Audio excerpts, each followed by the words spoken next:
Hi, I'm Joanne Woodsum, a solo practitioner specializing in commercial leasing law. I've been a lawyer for a long time, and I know that there's a lot to wrap your head around when it comes to commercial leasing. The goal of my podcast, the Commercial Leasing Diva podcast, is to make your lives as commercial leasing professionals easier and more fun. In the podcast, I speak to other commercial leasing professionals who share their expertise so that we can all improve our commercial leasing game and better serve our clients. Today's guest is Jay Hagglund. Jay is an executive managing director at Cushman Wakefield. He specializes in industrial leasing in the San Francisco East Bay. Jay and I have known each other for a really long time. He's got a lot of great insights into the industrial commercial leasing sector, and I know you're going to learn a lot. Enjoy. I'm Jay Hagglund. I'm with Cushman Wakefield. I've been working industrial for about 35 years. And I work in the San Francisco East Bay, sort of from Richmond down to Fremont, the 880 corridor. We've got about 85 million square feet of product. So, you always think in your world, it's a big deal. And then you get on these national calls with some of the institutional players like a Prologis, and they've got people from all over, and you realize, between New Jersey, the Inland Empire, and all these other places, like, God, we're pretty small actually over here. But yeah. Do you represent mostly landlords or tenants, or a combination of both? So a combination of both. I've always been a little bit of 50-50. We represent probably two of the largest parks in the East Bay with Invesco and UBS. Obviously Invesco that you know well. And those parks are all close to 1.2 million each. And then a number of users, a lot of local users, a few national users, including Macy's. Nice. So obviously we've all been through, and maybe are still going through COVID. A little hard to tell if we're just learning to manage and live with it, I guess, at this point. It's never really going to be over. Yeah.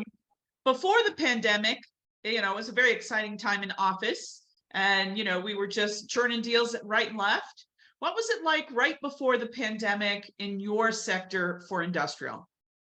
Well, it was red hot. It was get something up for sale or lease, multiple offers.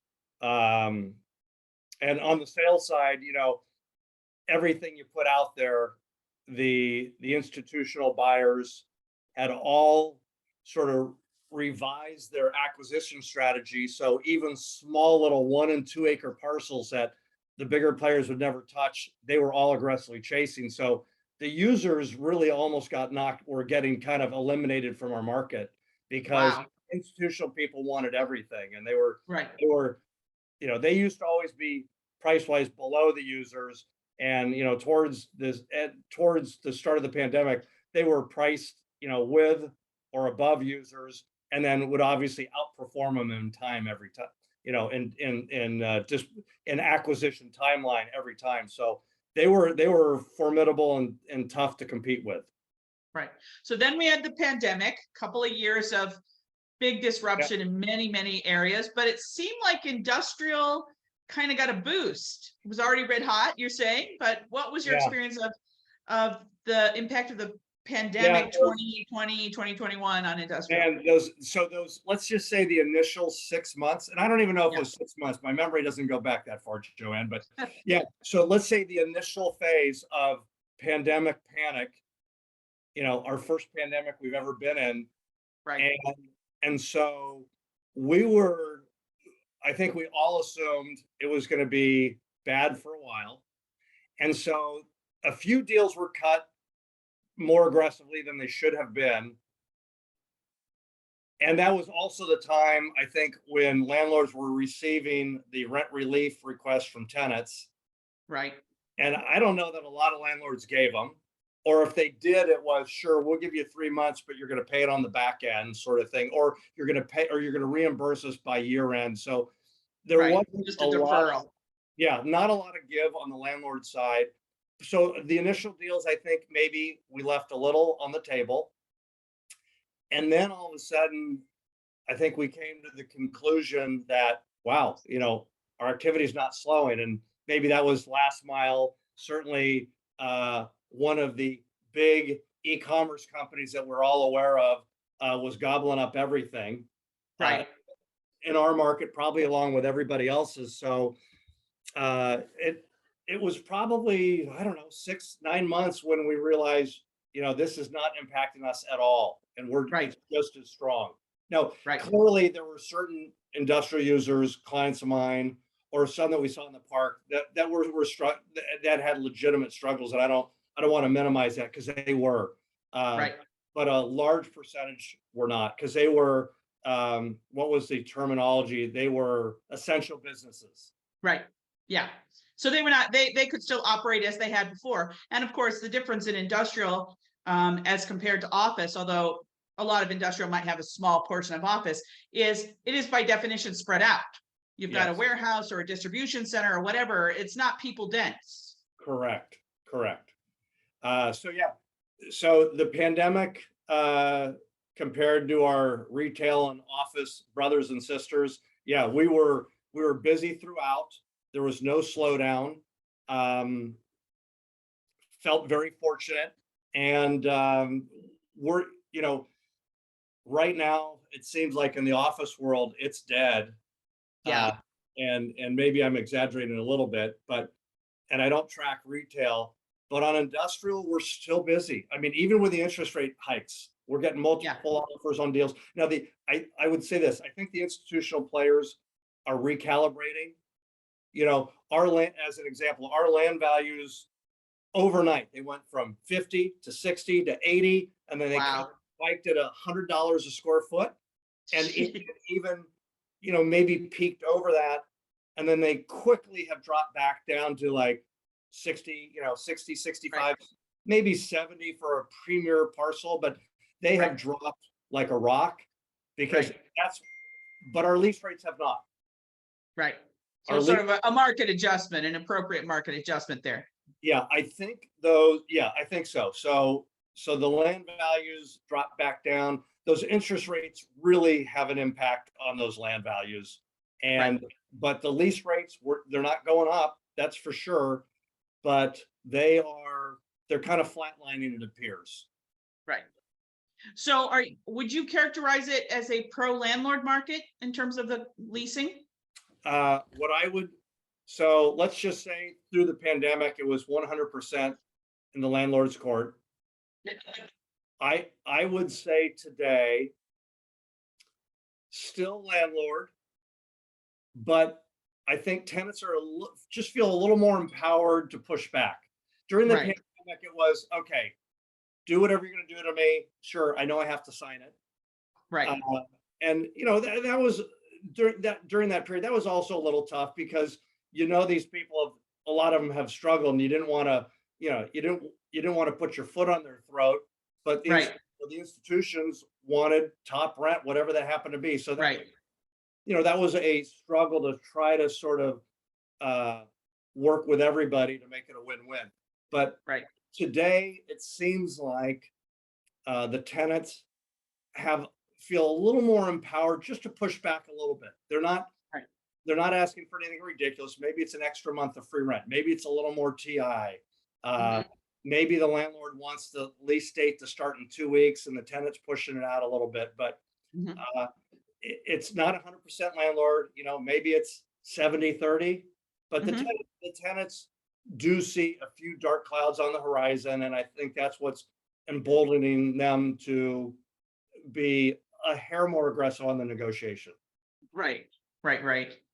So when you're advising tenants, a lot of what we're talking about in the podcast are letters of intent, letter of intent stage, and things that people should be aware of in terms of being cautious at the letter of intent stage. Sometimes, as you know, people are in a rush. They whip through the letter of intent without thinking through a lot of issues. The first issue I always like to make sure that the client understands from the tenant side is lease economics. So you want to describe the typical lease economics in an industrial setting. So you've got your base rent, and then the way common area maintenance is a little different than you see in an office lease. Yeah.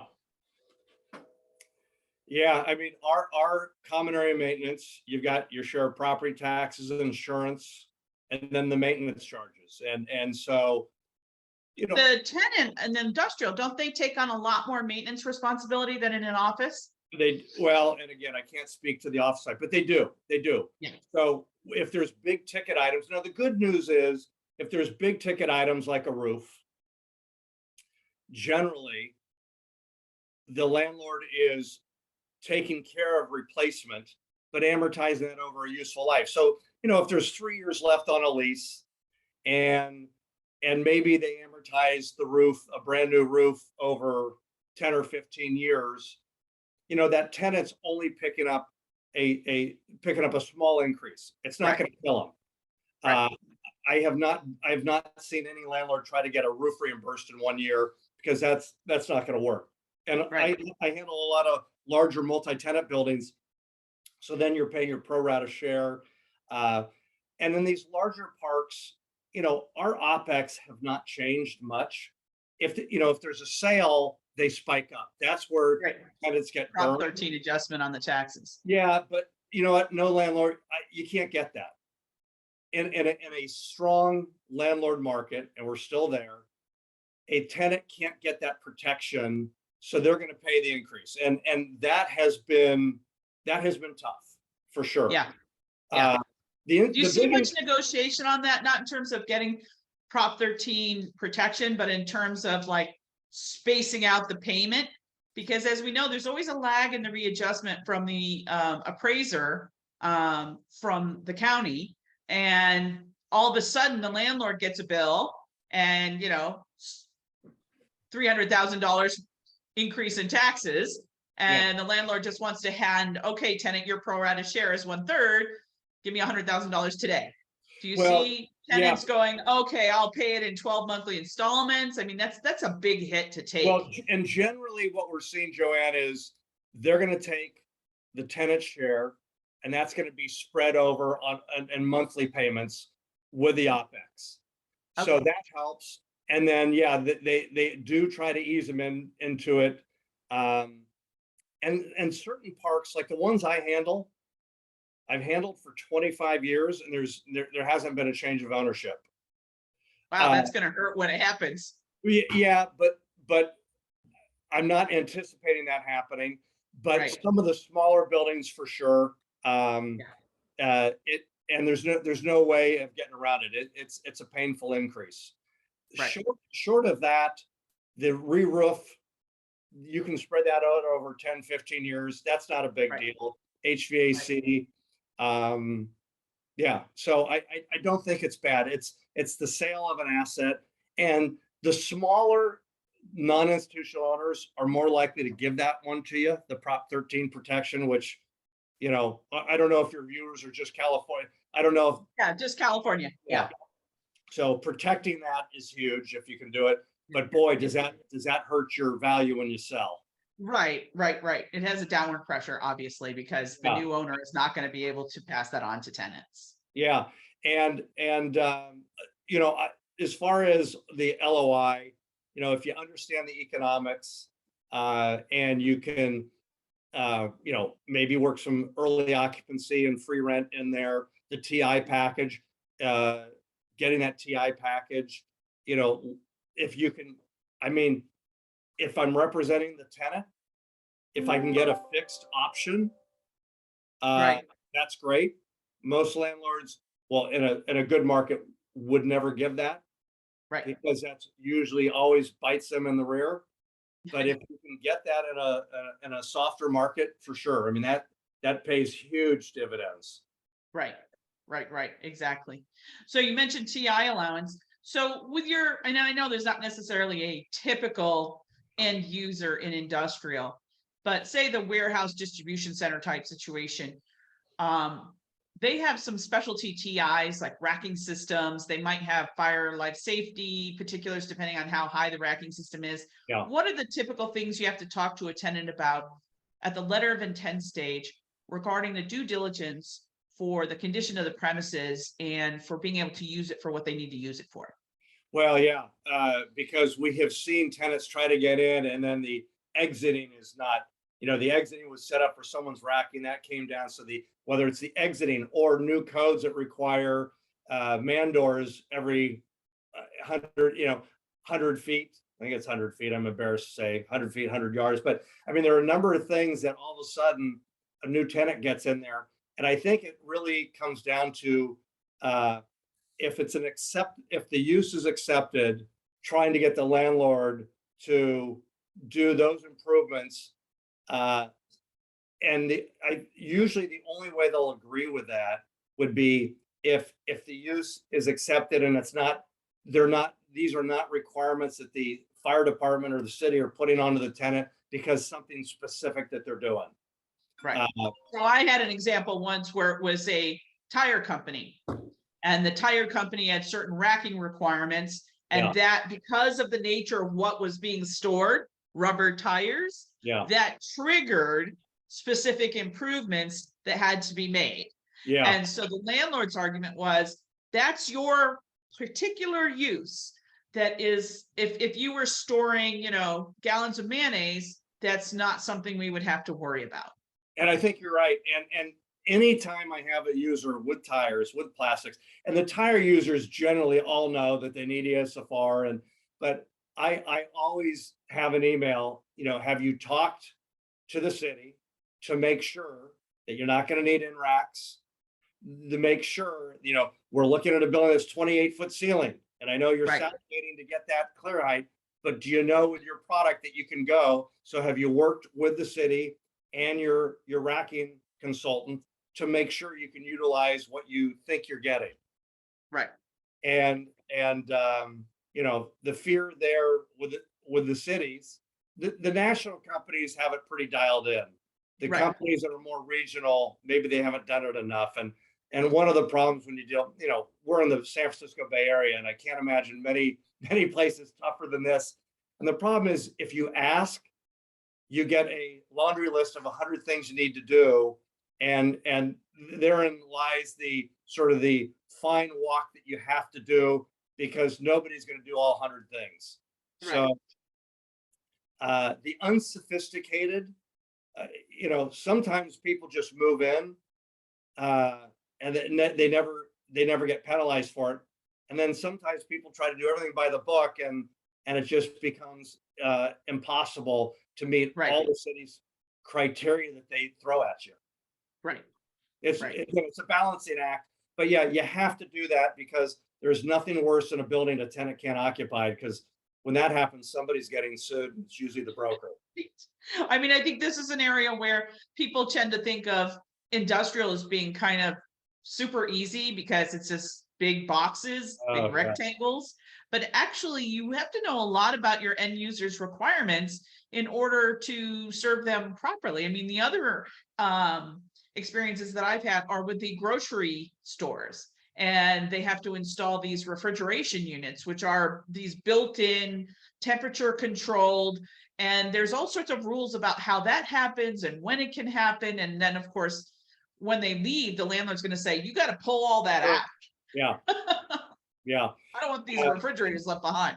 Yeah. Well, every deal that we do, I got to say, I'm always nervous, because the cities are just good at throwing stuff out there. And oftentimes we have to set up a code compliance meeting with the city, and those are helpful. But this is at the letter of intent stage, right? This is before the lease is signed. This is before the lease is signed, and you're getting traction from the landlord. They know that they want your deal, and so a code compliance meeting with the city can be helpful. And that's where I think also advising your client that, like in our market right now, a brand new building might be $1.45 triple net on a monthly basis. And when you and I worked together years ago, good B plus A minus space, that might be $1.20.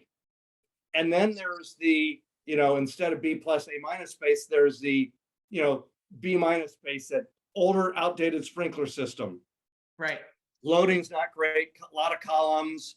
And maybe there's a lot of ADA issues. And that's where you have to tell your client, yes, there's a reason they're at 90 cents a foot. Right. Because there's a chance. So the landlord's going to try to put that all on you, tenant. Yeah, unlike in other areas, the landlord in industrial is going to try and say, you tenant have to do all the ADA stuff. I'm not going to worry about that. And when you put in your racks and put in your in racks, all of a sudden that might trigger ADA everywhere. So there's a reason this building's priced the way it is. So just be aware of that there might be some hidden costs involved. Right. And to figure out how to allocate the risk. Yeah. You know, how much of that is on the tenant, how much of that is on the landlord. Exactly. Because that can be very, very significant. And I gotta say, for me, as I've gotten older, maybe as I was younger and clients would say, put the lease together, and you didn't know any better, so you put the lease together. At this stage, I will, I force all my clients, you have to have a real estate attorney, because you just want someone to your point, reading that language, advising the client, if anything is triggered here, it's all on you, or whatever the case may be. And people are often surprised about that in industrial, if they're not sophisticated and haven't done a lot of industrial deals, that the tenant is somehow getting stuck with ADA. And I remember back in the day when we worked together, I used to always say to the tenant, this is the market condition, that the landlord expects that the tenant is going to pick up that cost. It's just part of the cost of the deal. Yeah. And that's why a lot of landlords, the landlords that I work with, they don't touch the office. It's paint and carpet, nothing else, because they don't want to trigger everything else. Right. So they have been getting by doing this for literally 3 decades. I was going to say decades. Yeah, exactly. So you raised the issue about the lease. So I have become, in the intervening years since we've worked together, a little bit of a obsessed with the AIR lease form, which I know that they use in the East Bay. What's your feeling about that form? What everyone always says to me is, on the broker side, this will make everyone's life easier because it's a form that everyone knows. Yeah. And I find that is never true. But no, you see the AIR form used a lot still? Yes, a lot. Okay. So not with any of my institutional owners, they all have their 50-page institutional lease. Right. And so the AIR is probably better than that, but the AIR is used by everybody. Yeah. Sometimes we see some other ones when some brokers are a little more slanted towards residential, but they're doing an industrial deal, they bring one of those in. But I think the other one's the CAR. Yeah, and that form is really dreadful. Yeah. The CAR form. I had to do a deal on that a while ago. I couldn't persuade the parties that this was not a good form. And so I'd never used it before, and I was appalled by how bad it was. Yeah. So AIR is used on the purchase side, on the lease side, by every non-institutional owner I work with. Yeah.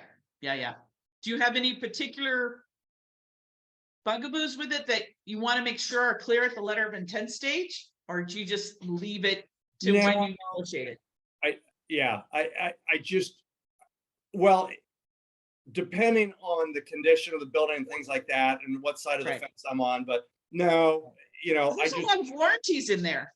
Yeah, there are a lot of warranties. And if you're the landlord, you may not, industrial is often as is. Take it as is. I'm not warranting anything.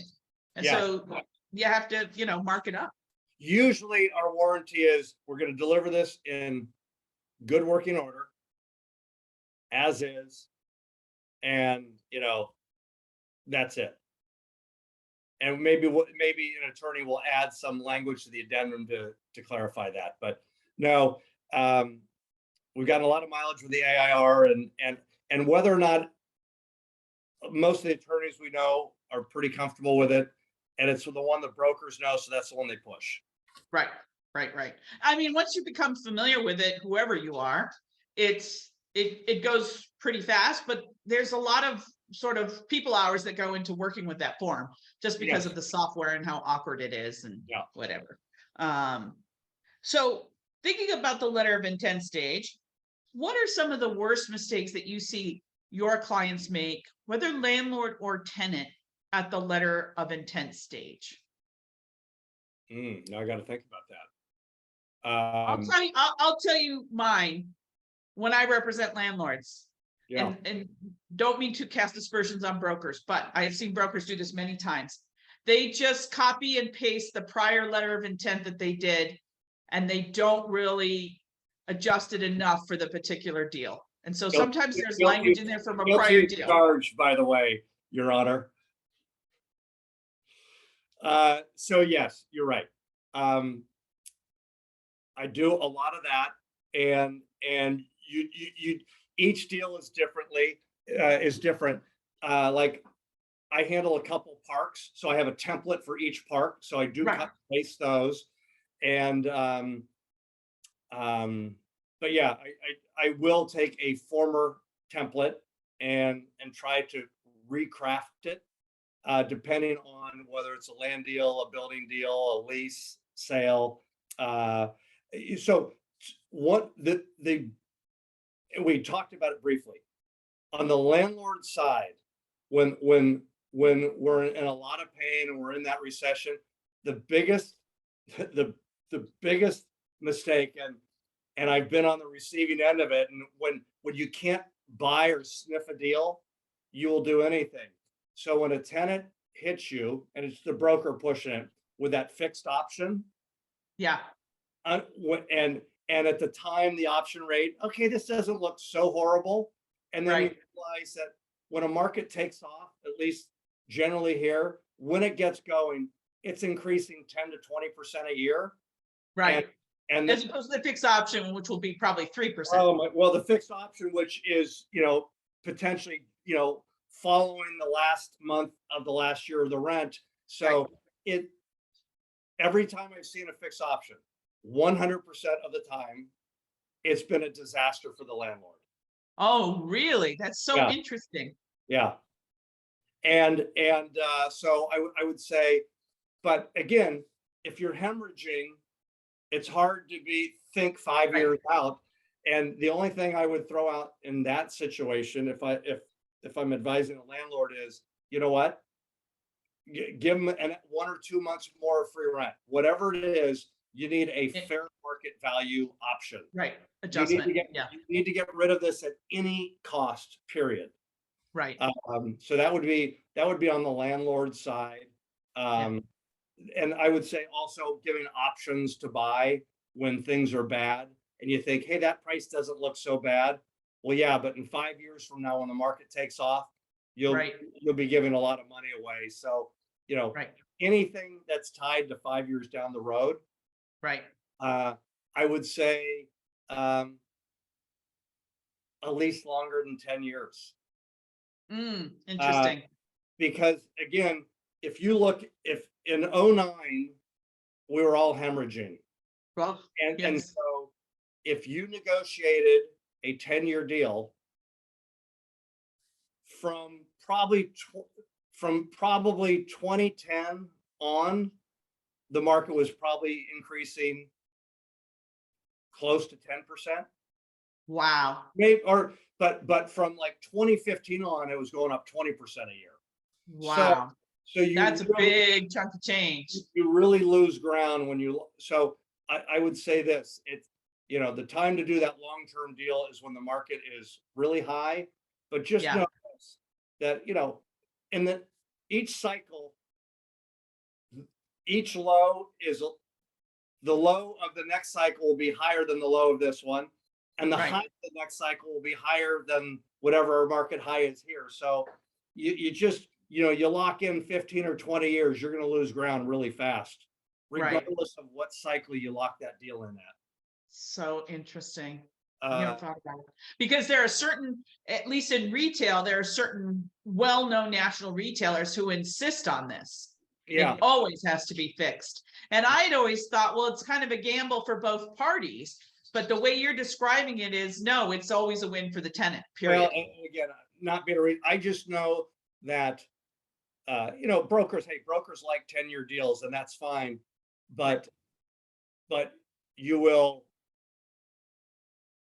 lose ground if you look at all the cycles, and if you look at a 15-year deal, and you're locking them in, and you're locking them in at, well, you take any deal you would have locked in at a low point, right now we're getting 3.5 to 4% annual increases. If it was a low point, you'd probably be getting 2%.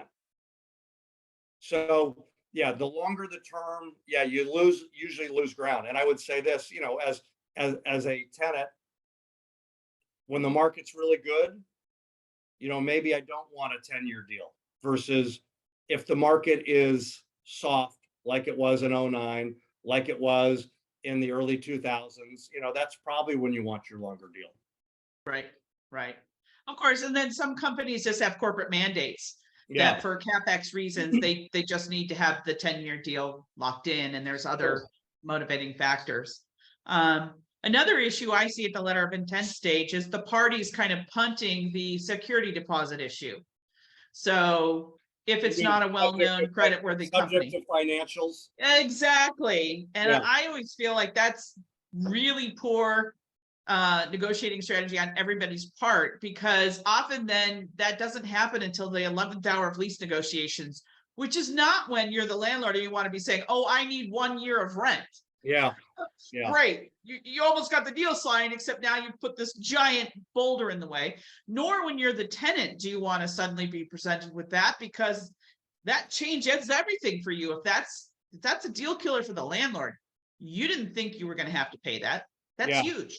Yeah, I agree. I mean, I guess you should be able to have an idea, talking to the broker, doing a little Google research, how strong or weak this company might be, to at least, take a stab at the security deposit, subject to review and approval of financials.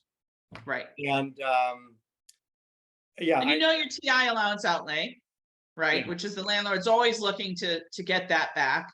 You know your broker commission outlay. So you have some sense of what your initial outlay is, and then you add a few months of rent. Again, for a tenant that's not well established or doesn't have a lot of money in the bank. Sure. Absolutely agree. So, and I would say normally we have the security deposit in there. Actually, I'm in the middle of one deal and the landlord did not want to do that. And they wanted to sort of get a better understanding. But generally, I see that in there. So another mistake would be, start date.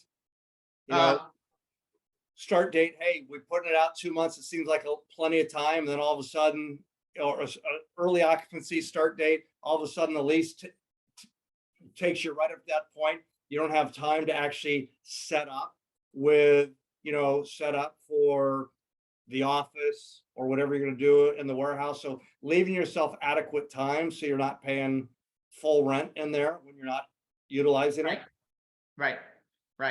Or, and this is what I often try to steer people to during lease negotiations. If there is a hard date, X days from delivery, X days from full execution of lease, whatever. But because lease negotiations often take much longer than people anticipate. Sure. And, people are very optimistic when they sign these letters of intent.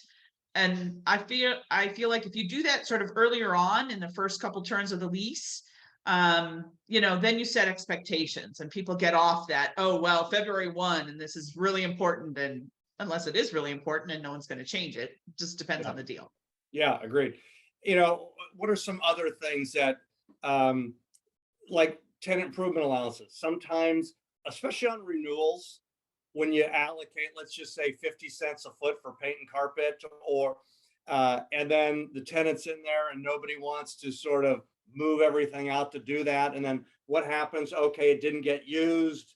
And then you're battling over, because now it's 2 years into it. And can we use this money to upgrade the bathrooms? Well, that wasn't spelled out. So, spelling out on both sides, how much time you have to spend the money.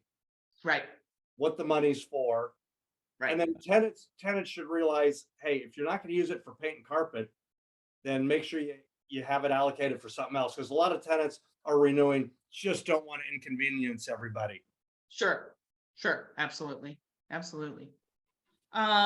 Okay, well, our time is almost up. So I always like to conclude by asking Any other thoughts you would share about just the whole industrial leasing from the letter of intent stage, lessons learned, advice for younger brokers who maybe Sure. don't have a lot of experience?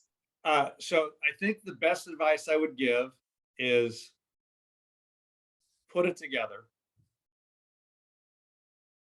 read it slowly, then try to go find someone in your office if you can, or send it to someone that you trust and can, keep it confidential and have them read it. Because I can assure you, if I read the proposal, letter of intent from a young broker, there are going to be major errors in it. Right. And you learn by just doing. And so if you can get some seasoned veteran just to take a look at it, an office manager who's reviewed a ton of them. Right. I've got 5 attorneys probably that I work with actively. And if I, not necessarily the LOI, I don't feel I need help there, but if I've got language on something, I can send it to someone and say, hey, can you just quickly just take a look at this and, put a set of eyes on it. And I think a lot of people are happy to help out, assuming it's not going to take them a half an hour. Yeah, I think that in my experience, the commercial leasing world has become increasingly more collegial. And as people get to know each other over the years and many, many decades in some cases, it's much easier just to, especially me as a solo, to call up other colleagues and just ask for a second opinion. And it's, for me, a very nice community of people to work with.